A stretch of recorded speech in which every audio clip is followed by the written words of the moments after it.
Hello friends, ये TGT 2016 में question आया है। इसमें आपको एक कॉम्प्लेक्स नंबर दिया है, सम संख्या, जिसकी पोलर फॉर्म ध्रुवीय रूप आपको फाइंड आउट करना है। तो जो कॉम्प्लेक्स नंबर दिया है आप देख सकते हैं z is equal to -1 minus root three. z is equal to यहाँ पर दिया है -1 माइनस अंडर रूट -3। जैसा कि आपको पता है ये माइनस अंडर रूट थ्री को हम लिख सकते हैं -1 multiplied by root three. Root -1 को रूट थ्री से मल्टीप्लाई करेंगे तो ये रूट -3 बन जाएगा।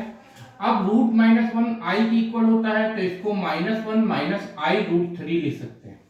यानी यहाँ पर जो समरी संख्या कॉम्प्लेक्स नंबर दिया हुआ है वो है -1 माइनस आई रूट थ्री। ये कॉम्प्लेक्स नंबर है। इस कॉम्प्लेक्स नंबर को आप इस तरीके से लिख सकते हैं x प्लस आई वाई, यानी x की जो वैल्यू है वो आपकी -1 है रियल पार्ट, और इमेजिनरी पार्ट जो है वो माइनस का रूट थ्री है। जैसा कि आप देख रहे हैं यहाँ पर एक कॉम्प्लेक्स नंबर समरी संख्या देखी है -1 माइनस अंडर रूट -3। तो इसको अंडर रूट -3 को अंडर रूट -1 मल्टीप्लाई पे अंडर रूट थ्री लिख लेंगे। अंडर रूट -1 आयोटा आई के इक्वल होता है तो ये -1 माइनस आई रूट थ्री के इक्वल हो गया। इसको x प्लस आई वाई से कंपेयर करेंगे तो रियल पार्ट x -1 के इक्वल होगा, जबकि imaginary part y minus root three के इक्वल होगा। अब आप देख सकते हैं यहाँ पर हमको फाइंड आउट करना है पोलर फॉर्म। पोलर फॉर्म जो होता है इसको आप ध्रुवीय रूप भी कह सकते हैं। पोलर फॉर्म जो होता है वो किसी भी समृद्ध संख्या का ध्रुवीय रूप होता है। ध्रुवीय रूप यानी cis theta form cos theta plus i sin theta multiplied by r। यहाँ पर सबसे पहले हम मॉड z फाइंड करेंगे। मॉड z होता है r की इक्वल, r इक्वल टू होता है under root x square plus y square, यानी रियल पार्ट का स्क्वायर प्लस इमेजिनरी पार्ट का स्क्वायर का अंडर रूट। अब रियल पार्ट आपका -1 है तो -1 का स्क्वायर हो गया। इमेजिनरी पार्ट -√3 है तो -√3 का स्क्वायर हो गया। -1 का स्क्वायर 1 होगा, -√3 का स्क्वायर 3 होगा, 3 + 1 4 होगा, और 4 का स्क्वायर रूट 2 होगा। यानी जो कॉम्प्लेक्स नंबर दिया है, कॉम्प्लेक्स नंबर का जो मॉड है, मापांक है, वो किसके इक्वल हो गया? 2 के इक्वल हो गया। अब हम यहाँ पे आर्गुमेंट फाइंड करेंगे। आर्गुमेंट फाइंड करने के लिए आप देख सकते हैं सबसे पहले हम अल्फा फाइंड करेंगे। अल्फा इक्वल टू होता है tan inverse mod y by x। यहाँ पर आप देख सकते हैं जो y है उसकी वैल्यू -√3 है, जबकि x की वैल्यू -1 है, तो ये माइनस माइनस कैंसिल हो जाएगा।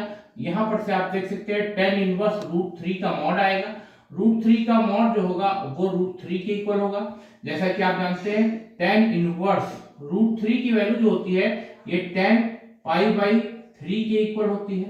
tan π/3 की वैल्यू √3 होती है, तो tan इनवर्स tan कैंसिल हो जाएगा, यानी इसकी वैल्यू आपको अल्फा की वैल्यू π/3 मिल जाएगी। अब आप आर्गुमेंट फाइंड करेंगे। आर्गुमेंट ऑफ z या एम्पलीट्यूड ऑफ z जो होता है ये थीटा होता है।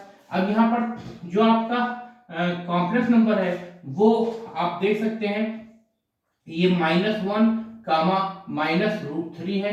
ये थर्ड क्वाड्रेंट में आता है। थर्ड क्वाड्रेंट में जब भी ये कॉम्प्लेक्स नंबर थर्ड क्वाड्रेंट में आएगा तो इसका जो आर्गुमेंट होगा वो आप देख सकते हैं अल्फा माइनस पाई के इक्वल होगा। आपको याद रखना है, अगर ये ध्रुवीय रूप निकालने को आता है तो ध्रुवीय रूप में जब भी आप फर्स्ट क्वाड्रेंट में जाएंगे, अगर कॉम्प्लेक्स नंबर फर्स्ट क्वाड्रेंट में है तो थीटा अल्फा के इक्वल होगा। सेकेंड क्वाड्रेंट में है तो थीटा पाई माइनस अल्फा के इक्वल होगा। थर्ड क्वाड्रेंट के लिए थीटा अल्फा माइनस पाई होगा, और फोर्थ क्वाड्रेंट के लिए थीटा माइनस अल्फा के इक्वल होता है। ये आपको याद रखना है। जब भी आप किसी भी समृद्ध संख्या या कॉम्प्लेक्स नंबर का ध्रुवीय रूप फाइंड करते हैं, पोलर फॉर्म फाइंड करते हैं, तो पोलर फॉर्म फाइंड करने के लिए थीटा अल्फा के इक्वल होगा। यदि कॉम्प्लेक्स नंबर आपका फर्स्ट क्वाड्रेंट में है तो वो थीटा अल्फा के इक्वल होगा। सेकेंड क्वाड्रेंट के लिए थीटा पाई माइनस अल्फा होगा। थर्ड क्वाड्रेंट में थीटा अल्फा माइनस पाई होगा, और फोर्थ क्वाड्रेंट में थीटा माइनस अल्फा के इक्वल होता है। यहाँ पर आप देख सकते हैं जो कॉम्प्लेक्स नंबर दिया हुआ है आपका वो -1 माइनस √3 है, यानी ये थर्ड क्वाड्रेंट में थीटा की वैल्यू अल्फा माइनस पाई होती है।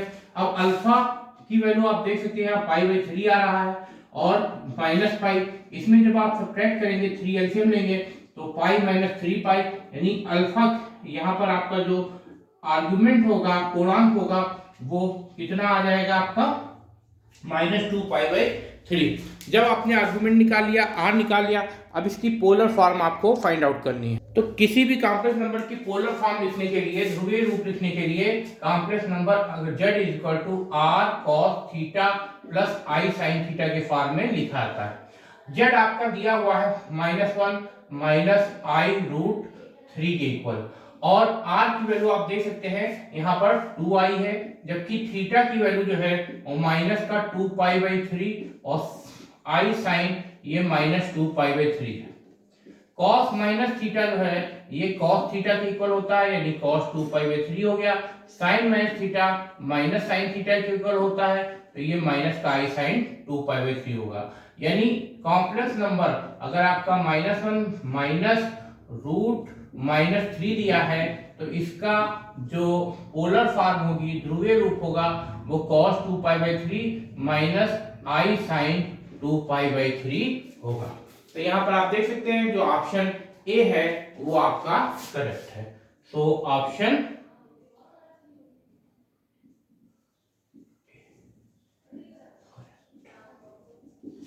Thank you.